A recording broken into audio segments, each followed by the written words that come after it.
पद्मिनी भद्रे आयुरारोग्यदायिने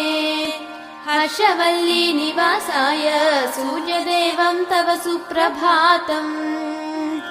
उत्तिष्ठोत्तिष्ठ चायेश उत्तिष्ठ उषयोज्ज्वल उत्तिष्ठ पद्मिनी कान्त लोकानां मङ्गलं कुरु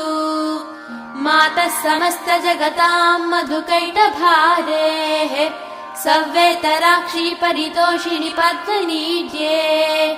नाथानुबद्ध भुवनावनबद्ध दीक्षे प्रत्यक्ष दैवतरमे तव सुप्रभातम्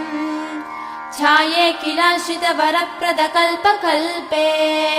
विस्वाप्तधाम निलयामल दिव्यभासे आयाहि शीघ्रमघनासिनि संश्रितानां श्रीसूर्यदैवतरमे